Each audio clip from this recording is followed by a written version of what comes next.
અને હવે આગળ નજર કરીએ અન્ય સમાચાર પર સુપરફાસ્ટ અંદાજમાં। લોકસભાની ચૂંટણી પહેલા ભાજપનો ભરતી મેળો। કોંગ્રેસના 2 પૂર્વ ધારાસભ્યો ભાજપમાં જોડાશે। અર્જુન મોઢવાડિયા અને અમરીશ ડેર ભાજપમાં જોડાશે। બંને નેતાઓએ ગઈકાલે કોંગ્રેસમાંથી આપ્યું હતું રાજીનામું। પ્રદેશ ભાજપ કાર્યાલય ખાતે ભાજપ અધ્યક્ષ સી.આર. પાટીલ ખેસ પહેરાવીને સ્વાગત કરશે। સૌરાષ્ટ્રમાંથી મોટી સંખ્યામાં કાર્યકર્તાઓ ભાજપમાં જોડાશે। બંને નેતાઓને ભાજપ પેટા ચૂંટણી લડાવે તેવી સંભાવનાઓ। વિધાનસભામાં ધારાસભ્યોની સંખ્યામાં ફરી ઘટાડો નોંધાયો। હાલની સ્થિતિએ વિધાનસભામાં કુલ 177 સભ્યો। વિધાનસભા ચૂંટણી બાદ 5 ધારાસભ્યોના રાજીનામા। ભાજપમાં ભરતી મેળાને લઈ કોંગ્રેસે બદલી સ્ટ્રેટેજી। ગુજરાત કોંગ્રેસના ઉમેદવારોના નામ અંતિમ ઘડીએ જાહેર કરવામાં આવશે। 15 માર્ચ બાદ કોંગ્રેસ હાઈકમાન્ડ ઉમેદવાર જાહેર કરી શકે। મોરબી તાલુકા કોંગ્રેસ પ્રમુખે રાજીનામું ધરી દીધું। કે.ડી. પડસુમિયાએ શક્તિસિંહ ગોહિલને રાજીનામું મોકલ્યું। નવનિયુક્ત જિલ્લા કોંગ્રેસ પ્રમુખ સામે કોંગી આગેવાનોની નારાજગી। છોટાઉદેપુરમાં બીટીપી પાર્ટીના જિલ્લા અધ્યક્ષ નરેન્દ્ર રાઠવા કોંગ્રેસમાં જોડાશે। મોટી સંખ્યામાં કાર્યકરો સાથે નરેન્દ્ર રાઠવા જોડાશે કોંગ્રેસમાં। બોડેલીમાં શક્તિસિંહ કોંગ્રેસનો ખેસ પહેરાવી આવકારશે। રાજકોટ લોકસભાના ભાજપના ઉમેદવાર પુરુષોત્તમ રૂપાલા આજે રાજકોટમાં ભાજપના આગેવાનો અને કાર્યકરો ફટાકડાની આતિશબાજી સાથે સ્વાગત કરશે। રૂપાલા આજથી રાજકોટ લોકસભા બેઠક માટે પ્રચાર કરશે। રાજકોટના સાંસદ મોહન કુંડારિયાએ કહ્યું, મને પાર્ટી જે જવાબદારી આપશે તેવું નિભાવીશ। મને પક્ષે 9 વખત ટિકિટ આપે છે। પુરુષોત્તમભાઈને 6 લાખની લીડથી જીતાડવાનો સંકલ્પ છે। પોરબંદર કોંગ્રેસના ધારાસભ્ય અર્જુન મોઢવાડિયાનું ધારાસભ્ય પદેથી ગઈકાલે આપ્યું હતું રાજીનામું। વિધાનસભા અધ્યક્ષ શંકર ચૌધરીને ગાંધીનગરમાં રાજીનામું સુપ્રત કર્યું। અર્જુન મોઢવાડિયાએ ખડગેને આપેલા રાજીનામામાં રાહુલ ગાંધીના નામનો ઉલ્લેખ કર્યો। કહ્યું, અસમમાં જે રીતે રાહુલ ગાંધીએ હોબાળો મચાવ્યો હતો તેનાથી કોંગ્રેસ પાર્ટી અને ભારતના નાગરિકોને નુકસાન થયું હતું। અર્જુન મોઢવાડિયાએ ધારાસભ્ય અને કોંગ્રેસના તમામ હોદ્દા પરથી રાજીનામું આપ્યું। કહ્યું, રામ મંદિરનું આમંત્રણ નકારતા દુઃખી થયો અને પક્ષ છોડવાનો નિર્ણય કર્યો।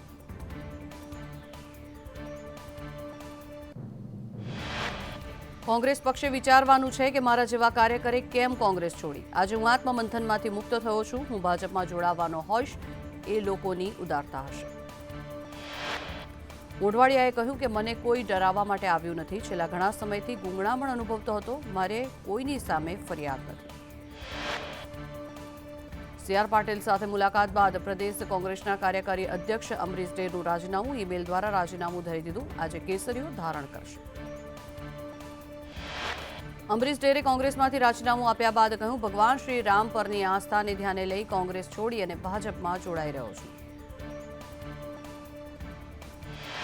કોંગ્રેસમાંથી રાજીનામા બાદ અમરીશ ડેરનું નિવેદન, મેં કોંગ્રેસમાંથી તમામ પદ પરથી રાજીનામું આપ્યું। 3 વર્ષથી બીજેપી અધ્યક્ષ આમંત્રણ આપી રહ્યા હતા। અમરીશ ડેરે કહ્યું, સી.આર. પાટીલ મારા ઘરે મારા માતૃશ્રીના ખબર પૂછવા માટે આવ્યા હતા। ત્યારબાદ જ મેં રાજીનામું આપ્યું છે।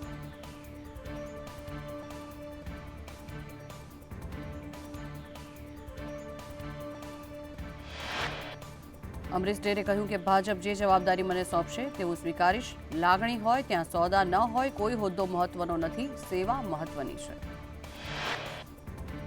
કોંગી નેતા અમરીશ ડેર ભાજપમાં જોડાય તે પહેલા કોંગ્રેસની કાર્યવાહી। પક્ષે અમરીશ ડેરને 6 વર્ષ માટે સસ્પેન્ડ કર્યા। પ્રદેશ કોંગ્રેસના વર્કિંગ પ્રેસિડેન્ટ પદે હતા। અમરીશ ડેર કોંગ્રેસના પ્રાથમિક સભ્યપદ તમામ પદો પરથી દૂર કરાયા। પાટીલ સાથે મુલાકાત બાદ ડેર સામે પક્ષ વિરોધી પ્રવૃત્તિના આક્ષેપ સાથે કાર્યવાહી। અમરેલી જિલ્લા કોંગ્રેસ પ્રમુખ પ્રતાપ દુધાતનું નિવેદન, ટિકિટ માટેનો નિર્ણય હાઈકમાન્ડ લેતી હોય છે। શાસક પક્ષમાં ગયેલા લોકોની સ્થિતિ ખરાબ છે। શાસક પક્ષમાં જઈને નેતાઓ પોપટ બની જાય છે।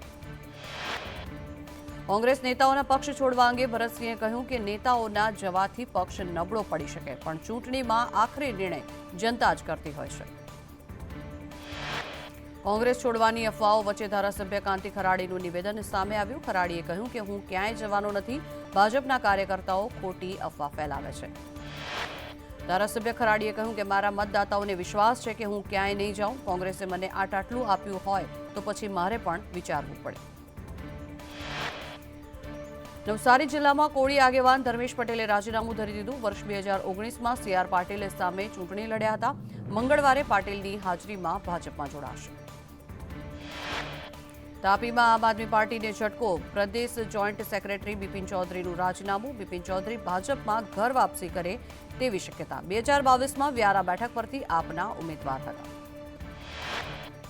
ભાવનગરમાં ઇન્ડિયા ગઠબંધનના નેતા અને કાર્યકર્તાઓની બેઠક. આપના ઉમેદવાર ઉમેશ મકવાણાએ અમરીશ ડેરના ભાજપમાં જોડાવા અંગે કહ્યું કે જે કચરો સાફ થયો છે તે બધો જ ભાજપમાં ગયો છે. રાહુલ ગાંધીની ભારત જોડો ન્યાય યાત્રા મુદ્દે શક્તિસિંહ ગોહિલનું નિવેદન. કહ્યું ગુજરાતના 7 જિલ્લાઓમાં ન્યાય યાત્રા પ્રવાસ ખેડશે. 7 માર્ચે ભારત જોડો ન્યાય યાત્રા 3 વાગે ઝાલોદ પહોંચશે. કોંગી નેતા ભરતસિંહ સોલંકીએ કહ્યું કે લોકસભાની ચૂંટણીના પરિણામો ચમત્કારિક હશે. રાહુલ ગાંધીની ભારત જોડો ન્યાય યાત્રાને લઈને ગુજરાતની જનતામાં ઉત્સાહ. 7 માર્ચે રાહુલ ગાંધીની ન્યાય યાત્રા ઝાલોદ આવવાની હોવાથી કોંગ્રેસની તૈયારી. ઝાલોદમાં રાહુલ ગાંધીની ગુજરાતમાં પ્રથમ જાહેર સભા. રાજસ્થાનના બાંસવાડાથી ઝાલોદમાં યાત્રા પ્રવેશ કરશે. લીંબડી નજીક કંબોઈ ધામમાં રાહુલ ગાંધીનું રાત્રિ રોકાણ. 8 માર્ચ દાહોદ બસ સ્ટેશનથી પદયાત્રા કરશે. દાહોદ બસ સ્ટેશનથી સરદાર પટેલ સર્કલ સુધી પદયાત્રા. લીંબડી નજીક કંબોઈ ધામમાં રાહુલ ગાંધીનું રાત્રિ રોકાણ અને તેઓ કરશે પદયાત્રા. દાહોદ બસ સ્ટેશનથી સરદાર પટેલ સર્કલ સુધીની પદયાત્રા તેઓ યોજશે. મુખ્યમંત્રી ભૂપેન્દ્ર પટેલની અધ્યક્ષતામાં આજે મળશે કેબિનેટ બેઠક. કમોસમી વરસાદ બાદ કૃષિમાં થયેલા નુકસાન પર થશે સમીક્ષા. પીએમ મોદીના ગુજરાત પ્રવાસ પર થશે ચર્ચા.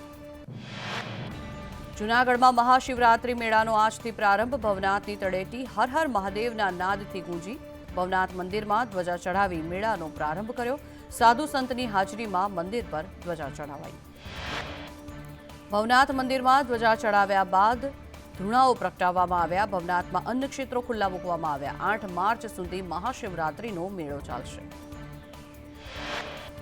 મહાશિવરાત્રીના મેળામાં વિવિધ સાંસ્કૃતિક કાર્યક્રમનું આયોજન કરવામાં આવ્યું. મેળામાં થશે ભક્તિ, ભજન અને ભોજનનો ત્રિવેણી સંગમ. લાખો શ્રદ્ધાળુઓ મહાશિવરાત્રીના મેળામાં ભાગ લેશે. ગુજરાત સરકાર હસ્તકનું હેલિકોપ્ટર પરત ફર્યું. મેન્ટેનન્સ માટે ગયેલું સરકારી હેલિકોપ્ટર પરત ફર્યું. હેલિકોપ્ટર પરત ફરતા પવનહંસ હેલિકોપ્ટર મુક્ત કરાયું. રાજકોટમાં સર્વેશ્વર ચોકમાં નવું નાળું બનાવવા માટે કવાયત. રાજાશાહી વખતના નાળાનું નવીનીકરણ કરાશે. ગત ઓગસ્ટમાં સ્લેબ તૂટી જતા દુર્ઘટના સર્જાઈ હતી. મનપા દ્વારા 3.87 કરોડનું ટેન્ડર બહાર પાડવામાં આવશે. રાજકોટમાં સાંઢિયા પુલ માટે ફરી ટેન્ડર બહાર પાડવામાં આવશે. બ્રિજ જર્જરિત હોવાથી સમારકામ કરવામાં આવશે. 1 સપ્તાહમાં ફરીથી ટેન્ડર પ્રક્રિયા હાથ ધરાશે. મોરબીમાં 24 ગ્રામ પંચાયતના તલાટીઓને સૂચના. 10 માર્ચ સુધી બાકી વેરા અંગે અલ્ટિમેટમ આપવામાં આવ્યું. 30%થી વધુ વેરો વસૂલાત કરવા માટે નોટિસ પાઠવવામાં આવી. રાત્રે રોકાણ કરીને પણ વેરો વસૂલવા માટે અપાઈ સૂચના. કચ્છમાં વધુ એકવાર ભૂકંપનો આંચકો નોંધાયો. રાત્રે 3:04 ભૂકંપનો આંચકો અનુભવવામાં આવ્યો હતો. 3.2ની તીવ્રતાનો આંચકો અનુભવાયો. દુધઈથી 25 કિલોમીટર દૂર ભૂકંપનું કેન્દ્રબિંદુ નોંધાયું. સાઉથ આફ્રિકા દેશ બોત્સવાનામાં નવસારીના એક યુવકે આત્મહત્યા કરી તેનું જીવન ટૂંકાવ્યું. હેનિલ નાયકે ગળે ફાંસો ખાઈને આત્મહત્યા કરી. 4 વર્ષથી આફ્રિકાના બોત્સવાનામાં નોકરી કરતો હતો. આત્મહત્યા પાછળનું કારણ હજુ અકબંધ. વિજાપુર તાલુકા પંચાયતના પૂર્વ પ્રમુખના પતિનો આપઘાત. વ્યાજખોરોના ત્રાસથી મનુષ પટેલે આપઘાત કર્યો. રેણુસિંહ સહિત 4 વ્યાજખોરો સામે ફરિયાદ નોંધાઈ. સુરતમાં પતિએ જ તેની પત્નીની હત્યા કર્યા હોવાનો પોસ્ટમોર્ટમ રિપોર્ટમાં ખુલાસો થયો. પતિએ બાથરૂમમાં પડી ગઈ હોવાનું જણાવ્યું હતું. 3 વર્ષથી પરિણીતાને શારીરિક ત્રાસ આપતો હતો. અમરોલી પોલીસે વધુ તપાસ હાથ ધરી છે. રાજ્યમાં ઠંડીનો ચમકારો યથાવત. 13 શહેરોમાં તાપમાન 15 ડિગ્રીથી પણ નીચું નોંધાયું. 9.2 ડિગ્રી સાથે નલિયા સૌથી ઠંડુ શહેર. અમદાવાદમાં તાપમાન 13.3 ડિગ્રી નોંધાયું. ઉત્તર તરફથી આવતા ઠંડા પવનોથી તાપમાન ગગડ્યું. ગાંધીનગર 12.4 ડિગ્રી, ડીસામાં 11.4, ભુજમાં 13.2, કંડલામાં 12.8 ડિગ્રી તાપમાન, રાજકોટમાં 10.4, અમરેલીમાં 13 ડિગ્રી તાપમાન, પોરબંદરમાં 10.6 ડિગ્રી, કેશોદમાં 10 ડિગ્રી તાપમાન નોંધાયું. ઉત્તર ભારતના પહાડી રાજ્યોમાં બરફવર્ષાની આગાહી આજથી બરફવર્ષાના નવા રાઉન્ડની આગાહી કરવામાં આવી છે 7 માર્ચ સુધી પહાડો પર બરફવર્ષા થવાની શક્યતાઓ હિમાચલ પ્રદેશ ઉત્તરાખંડ જમ્મુ કાશ્મીરમાં આગાહી કરવામાં આવી અસમ અને મેઘાલયમાં પણ તોફાન સાથે વરસાદની શક્યતાઓ વ્યક્ત કરાઈ ઉત્તરાખંડમાં બદ્રીનાથ ધામ બરફથી ઢંકાયું હિમાચલમાં લાહોલ અને સ્પીતિમાં 4 ફૂટ સુધી બરફના થર જામ્યા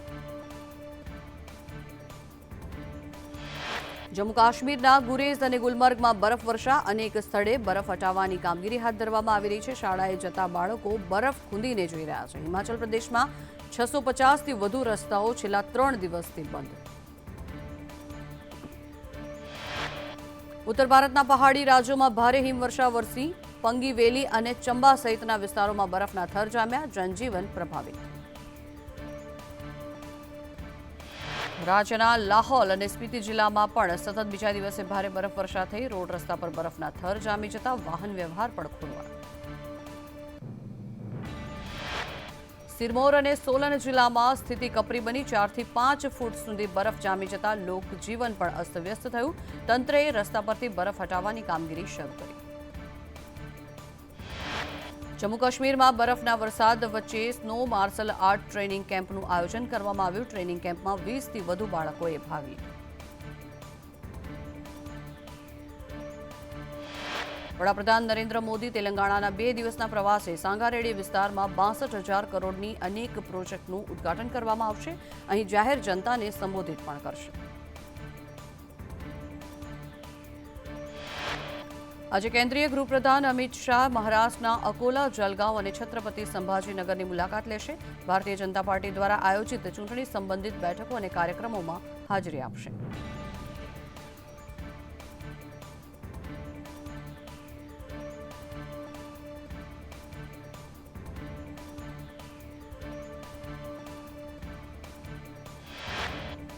વિદેશ મંત્રી ડોક્ટર એસ જયશંકર કોરિયા અને જાપાનના પ્રવાસે 2 દિવસીય પ્રવાસમાં વિદેશ મંત્રી 10મા ભારત રિપબ્લિક ઓફ કોરિયા સંયુક્ત આયોગના સહ અધ્યક્ષ તરીકે પ્રથમ વખત સિયોલની મુલાકાત લેશે આપના સાંસદ સંજયસિંહ ઈડી દ્વારા ધરપકડ સામે કરેલી અરજી અંગે સુપ્રીમ કોર્ટમાં સુનાવણી કરશે મધ્યપ્રદેશના ઉજ્જૈનમાં રાહુલ ગાંધી 3 કિલોમીટરનો રોડ શો કરશે બાદમાં મહાકાલના ચરણોમાં શીશ ઝુકાવશે દેવાધિદેવનું પૂજન અર્ચન કરશે રાહુલ ગાંધી